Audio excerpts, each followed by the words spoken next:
अस्सलाम वालेकुम। आज की वीडियो में हम शॉक की बात करेंगे which is a last chapter of this haemodynamic disorders. Shock क्या होता है? शॉक बेसिकली एक स्टेट होती है, state of circulatory failure which impairs tissue perfusion and leads to cellular hypoxia. It may also complicate severe haemorrhages, extensive traumas, burn, myocardial infarction, pulmonary embolism and microbial sepsis. कितनी तरह के shocks होते हैं? 3 तरह के main shocks होते हैं: cardiogenic shock, hypovolemic shock और shock associated with systemic inflammation, जो कि बेसिकली सेप्सिस की वजह से जो होता है, जो कि माइक्रोबियल प्रोडक्ट्स की वजह से होता है। क्लिनिकल एग्जांपल्स उनकी क्या हैं कि इन एग्जांपल्स की वजह से कार्डियोजेनिक शॉक हो सकता है। ये टेबल बेसिकली याद रखने है। एमआई की वजह से ventricular rupture, arrhythmia, cardiac tamponade, pulmonary embolism की वजह से कार्डियोजेनिक शॉक हो सकता है। फ्लूइड लॉस की वजह से याद हो हेमराज हो गया, वोमिटिंग, डायरिया, बर्न्स हो गई, उनसे हाइपोवोलेमिक शॉक हो सकता है। और ओवरवेलमिंग माइक्रोबियल इन्फेक्शन की वजह से और सुपर एंटीजेंस की वजह से आपको सेप्टिक शॉक हो सकता है। सेप्टिक शॉक के मेन इस चीज़ में पढ़ेंगे। जो कार्डियोजेनिक शॉक और जो हाइपोवोलेमिक शॉक है उनके क्या प्रिंसिपल्स हैं? उनके प्रिंसिपल्स ये हैं कि जो कार्डियोजेनिक शॉक होता है उसमें बेसिकली लो कार्डिक आउटपुट हो रहा होता है। लो कार्डिक आउटपुट क्यों हो रहा होता है? क्योंकि जो कार्डियल सेल्स होते हैं वो सही से ब्लड पंप नहीं कर पा रहे होते, whether due to any intrinsic myocardial damage या due to any extrinsic compression या any obstruction in their outflow. उसकी वजह से ब्लड जो कार्डिक आउटपुट होता है वो कम होता है। हाइपोवोलेमिक में भी होता है कि जो ब्लड वॉल्यूम होती है वो कम होती है, जिस वजह से कार्डिक आउटपुट कम होता है। उसकी वजह से अगेन आपके क्या कहते हैं उसकी जो कॉजेस हैं वो ये उन्होंने लिखी हुई हैं। इसमें हम मेन जो पढ़ेंगे वो हमने पढ़ना है सेप्टिक शॉक। जो सेप्सिस होता है, सेप्सिस क्या होती है? एक लाइफ थ्रेटनिंग ऑर्गन डिसफंक्शन होती है। और वो होती क्यों है? Due to host responses. इसके लिए जो आपने करनी क्या, मेन चीज़ जो सेप्टिक शॉक की जो पैथोजेनेसिस है, बस ये वाली अगर तस्वीर याद कर ली तो समझ लें आपको सेप्टिक शॉक समझ आ गया। ये सारा पढ़ने की ज़रूरत नहीं है, जो इस सब में लिखा हुआ है वो बेसिकली इसकी समरी जो है वो सारी ये है कि सेप्टिक शॉक में होता क्या है। एक तो याद रखना, जो सेप्टिक शॉक होता है वो ग्राम पॉजिटिव बैक्टीरिया ज़्यादा कराते हैं, ग्राम पॉजिटिव के बाद ग्राम नेगेटिव, और फिर फंगाई आपके ये वाले सेप्टिक शॉक कराते हैं। तो अब होता है कि जब भी शॉक होता है तो जो माइक्रोबियल प्रोडक्ट्स होंगे जिनको हम कहते हैं पैम्प्स, जो कि मेजर पैम्प्स के होते हैं। PAMPs basically they are pathogen associated molecular patterns, वही माइक्रोबियल प्रोडक्ट्स होते हैं। इनका काम क्या होता है? और डैम्स भी आते हैं। डैम्स बेसिकली क्या कहते हैं, डैम्स आपकी जो वो होती थी dams damage associated molecular patterns के, जो कोई सेल का डैमेज हो गया तो जो डैमेज सेल हो गया वहाँ से, अगर लेट्स सपोज माइटोकॉन्ड्रिया डैमेज हो गया तो वहाँ से एटीपी निकल रहा होगा। डीएनए डैमेज हो गई हो तो किसी सेल से अगर यूरिक एसिड ज़्यादा निकल रहा है, इसका मतलब डीएनए डैमेज हुई है। तो इस तरह के जो डैम्स और पैम्प्स होते हैं, मेनली जो पैम्प्स होते हैं वो क्या कराते हैं, वो जो कुछ टॉल लाइक रिसेप्टर्स हमने पढ़े थे इन्फ्लेमेशन के चैप्टर में। बेसिकली एक तरफ से जो हमने पूरा इन्फ्लेमेशन का चैप्टर था ना, उसी का ये समरी है जो सेप्टिक शॉक में हो रहा है। कि जो डैम्स हैं और जो पैम्प्स हैं, मेनली पैम्प्स जो हैं जो कि आपके वो माइक्रोबियल प्रोडक्ट्स हैं, वो क्या कर रहे हैं, टॉल लाइक रिसेप्टर्स पे जाके बाइंड कर रहे हैं। और जो बैक्टीरियल पेप्टाइड्स हैं वो क्या कर रहे हैं, जी प्रोटीन कपल रिसेप्टर्स पे जाके बाइंड कर रहे हैं। और वो साथ में जो सी टाइप लेक्टिन रिसेप्टर्स हैं, जिस तरह डेक्टिन हो गए, उन पे वो जाके बाइंड कर रहे हैं। बाइंड करने से, इन रिसेप्टर्स पे बाइंड करने से वो क्या करा रहे हैं, वो न्यूक्लियोफिल और मोनोसाइट की एक्टिवेशन करा रहे हैं। वो जो कॉम्प्लीमेंट पाथवे था उनकी एक्टिवेशन करा रहे हैं। जो न्यूट्रोफिल और मोनोसाइट है, इनकी एक्टिवेशन से क्या हो रहा है, इनकी एक्टिवेशन से आपके फिर different pro inflammatory mediators release हो रहे हैं, जिस तरह ट्यूमर नेक्रोसिस फैक्टर हो गया, इंटरल्यूकिन 1 हो गया, इंटरल्यूकिन 13 हो गया, इंटरल्यूकिन 18 हो गया, इंटरल्यूकिन 12 हो गया, इंटरफेरॉन गैमा हो गया, high mobility group box 1 protein हो गई। ये सारे फैक्टर्स और जो कॉम्प्लीमेंट पासे के भी फैक्टर्स, कॉम्प्लीमेंट पासे की जो प्रोटीन्स हैं, ये सारी चीज़ें करती क्या है, प्रो इन्फ्लेमेटरी मीडिएटर्स को बढ़ाती हैं। इनसे होता क्या है, ये क्या करते हैं, ये they directly lead to endothelial activation and endothelial injury. कैसे? जब एंडोथेलियम की एक्टिवेशन होती है तो एंडोथेलियम एक्टिवेट होकर करता क्या है कि वो जैसे एंडोथेलियम एक्टिवेट होता है तो वो वेस्कुलर लीकेज होती है। और वेस्कुलर लीकेज से हमें क्या होता है कि टिश्यू एडिमा होता है। और हमने पढ़ा था कि जो भी इन्फ्लेमेशन होती थी तो उसके एंडोथेलियल, जब आपके वेस्को परमेबिलिटी की उनकी जो बढ़ जाती थी, जब वेस्कुलर लीकेज ज़्यादा होता था तो उससे क्या होता था, आपका एक एक्सुडेट बनने लग जाता था। साथ ही क्या होता है, जो एक्टिवेटेड एंडोथेलियम होता है वो क्या करा रहा होता है, वो नाइट्रिक ऑक्साइड की क्या कहते हैं ज़्यादा सिंथेसिस करा रहा होता है। वो कुछ vasoactive inflammatory mediators like complement 3A, complement 5A और प्लेटलेट एक्टिवेटिंग फैक्टर, इन सब की वो अप रेगुलेशन कराते हैं। जिसकी वजह से होता क्या है, आपकी वेस्कुलर स्मूथ मसल रिलैक्सेशन हो जाती है। जब वेस्कुलर स्मूथ मसल रिलैक्सेशन होती है तो उससे हमको मिलती है ओवरऑल सिस्टेमिक हाइपोटेंशन मिलती है सेप्टिक शॉक में। और क्या और होता है, और ये और होता है कि जब क्योंकि जो माइक्रो जो पैम्प्स होते हैं, पैम्प्स क्या कराते हैं, फैक्टर 12 को एक्टिवेट कर होते हैं। फैक्टर 12 से क्या होता है, प्रोकोगुलेंट हमें एक्टिविटीज़ मिलती हैं। प्रोकोगुलेंट स्टेट हमें कैसे मिलती है, उस तरह मिलती है कि जो एंडोथेलियम होता है, एंडोथेलियम की खुद की भी एक्टिवेशन हो गई होती है। एंडोथेलियम की एक्टिवेशन से जो एंटी फिब्रिल, जो हमने जो उसके वो क्या कहते हैं जो एंटी कोगुलेंट फैक्टर्स जो थे एंडोथेलियम के, जो हमने पढ़े थे कि जो टिश्यू फैक्टर पाथवे इनहिबिटर जो होता है, जो थ्रोम्बोमोडुलिन होता है, जो प्रोटीन सी वाले जो उसके कुछ फैक्टर्स होते हैं जिसकी वजह से वो एंटी कोगुलेंट होता था, वो सारे फैक्टर्स डिक्रीज होने लग जाते हैं।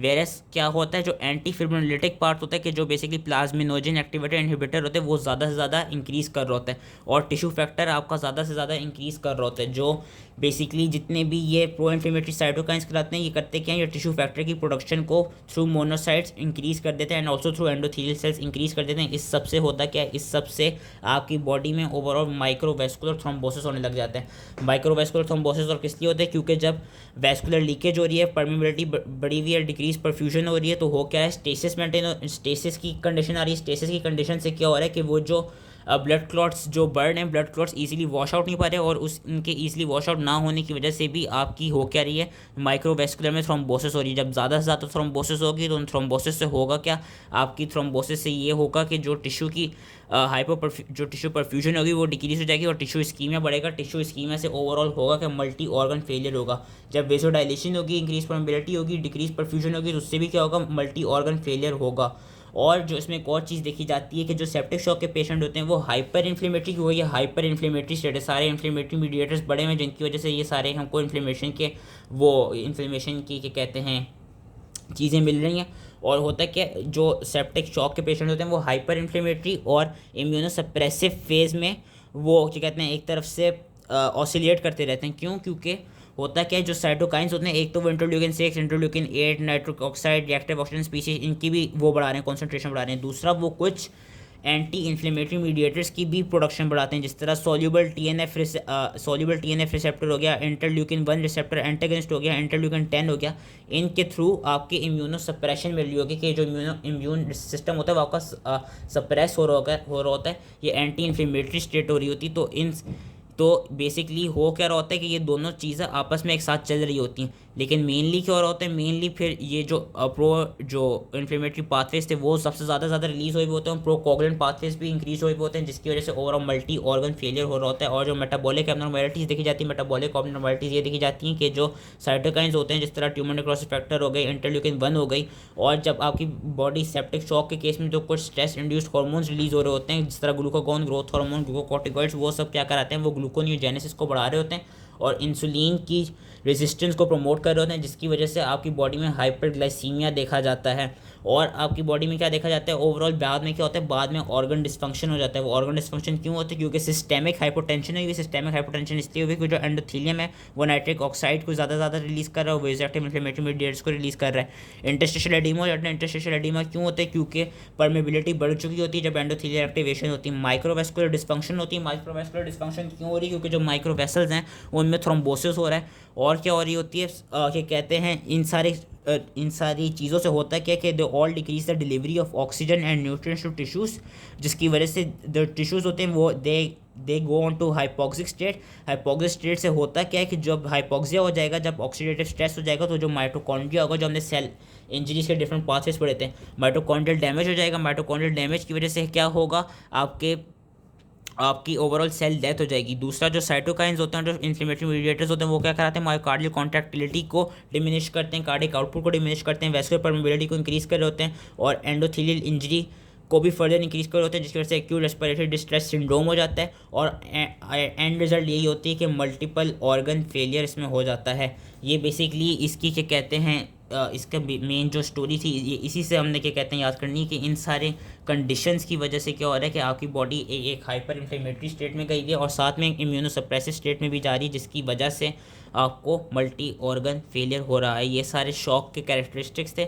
जो स्टेजेस ऑफ शॉक होती हैं, स्टेजेस ऑफ शॉक कौन सी होती हैं, 3 तरह की होती हैं। तो इनिशियल नॉन प्रोग्रेसिव स्टेज, और एक प्रोग्रेसिव स्टेज और इरिवर्सिबल स्टेज। जो नॉन प्रोग्रेसिव स्टेज होती है, इसमें देखा जाता है कि जब आप कंपेंसेटरी मैकेनिज्म्स एक्टिवेट होंगे तो जो बंदा होगा वो नॉर्मल उसकी जो परफ्यूजन थी वो मेंटेन हो जाएगी। क्योंकि शॉक क्या था, शॉक बेसिकली ये था कि जो आपकी वो थी परफ्यूजन थी वो सही नहीं हो पा रही थी, सर्कुलेटरी फेलियर हो रहा था, जिसकी वजह से सेलुलर हाइपोक्सी हो रहा था। तो इनिशियल एक नॉन प्रोग्रेसिव स्टेज होती है जिसमें कंपेंसेटरी मैकेनिज्म परफ्यूजन को मेंटेन कर देंगे। फिर एक प्रोग्रेसिव स्टेज होती है जिसमें अगर वो क्या कहते हैं परफ्यूजन मेंटेन ना हो पाए तो फिर क्या होगा कि फिर कुछ आपकी वर्सनिंग सर्कुलेटरी और मेटाबॉलिक डिलेशमेंट्स मिलेंगी। और फिर एक इरिवर्सिबल स्टेज आ जाएगी। इरिवर्सिबल स्टेज में ये होगा कि आप जितना भी क्या कहते हैं कंपनसेटरी मैकेनिज्म्स को एक्टिवेट कर दें, आपको जो अब जो डैमेज हो गया है वो हो गया, और वो जो भी कंपनसेटरी मैकेनिज्म हैं वो ओवरऑल कंडीशन को ठीक नहीं कर सकते। आगे उन्होंने जो ये डिफरेंट स्टेजेस हैं उनको फर्दर डिस्क्राइब किया हुआ है कि जो नॉन प्रोग्रेसिव अर्ली स्टेज होती है, नॉन प्रोग्रेसिव स्टेज में कौन कौन से कंपनसेटरी मैकेनिज्म आ सकते हैं कि बैरोरिसेप्टर रिफ्लेक्स आ गया, रिलीज ऑफ कैटेकोलामीन्स हो गई, एंटी डायरेटिक हार्मोन रिलीज हो गया, renin angiotensin aldosterone system release हो गया, सिंपैथेटिक स्टिमुलेशन हुई ताकि ज़्यादा से ज़्यादा कार्डिक आउटपुट बढ़े, ज़्यादा से ज़्यादा टिश्यू परफ्यूजन बढ़े, टैकीकार्डिया और पेरिफेरल वेजो कंस्ट्रक्शन और रीनल फ्लूइड कंजर्वेशन और क्यूटेनियस वेजो कंस्ट्रक्शन हो। इन सबसे होता है कि जब क्यूटेनियस वेजो कंस्ट्रक्शन होती है तो जो ब्लड होते हैं वो स्किन की तरफ नहीं जा रहा होता बल्कि आपका हार्ट और ब्रेन में जा रहा होता है। लेकिन सेप्टिक शॉक में याद रखना है कि सेप्टिक शॉक में क्या होता है, सेप्टिक शॉक में क्यूटेनियस वेजो डायलेशन होती है। सेप्टिक शॉक में जो आपका ज़्यादा से ज़्यादा वो होता है ब्लड होता है वो आपकी स्किन की तरफ जा रहा होता है। और जब प्रोग्रेसिव स्टेज आती है, प्रोग्रेसिव स्टेज में क्या होता है, वाइड स्प्रेड टिश्यू हाइपोक्सिया होता है। जब वाइड स्प्रेड टिश्यू हाइपोक्सिया होता है यानी ऑक्सीजन की डिमांड्स, ऑक्सीजन के लेवल्स कम हो जाते हैं, तो फिर आपके जो सेल्स होते हैं वो रेस्पायर करते हैं एनारोबिकली, और जब वो एनारोबिकली रेस्पायर करते हैं तो उससे होता है कि लैक्टिक एसिड बढ़ जाता है, और जब लैक्टिक एसिड बढ़ता है तो उससे बॉडी एसिडोसिस की स्टेट में चली जाती है। और फिर इरिवर्सिबल स्टेट में क्या होता है, इरिवर्सिबल स्टेट में बिल्कुल सेल डेथ होने लग जाती है, तो जो लाइसोसोमल एंजाइम्स होते हैं उनका लीकेज शुरू हो जाता है, myocardial contractility function versions due to increased nitric oxide synthesis and it eventually culminates into death। Clinical features क्या है, क्लिनिकल फीचर्स ये हैं कि वही जो हाइपोवोलेमिक और कार्डियोजेनिक शॉक है उनमें हाइपोटेंशन होगी, वीक रैपिड पल्स होगी, टैकिपनिया होगा, कूल क्लैमी साइनोटिक स्किन होगी। लेकिन जो सेप्टिक शॉक के पेशेंट होंगे उनकी स्किन वार्म होगी। क्यों वार्म और फ्लश्ड होगी, क्योंकि मैंने अभी कहा कि जो क्यूटेनियस वेजो कंस्ट्रिक्शन है वो हाइपोवोलेमिक और कार्डियोजेनिक शॉक में हो रही होती है, various cutaneous vasodilation septic shock के पेशेंट में हो रही होती है। तो मेन चीज़ इसकी जो थी वो थी ये वाली फिगर। आई होप ईजिली समझ में आ गया। Thank you.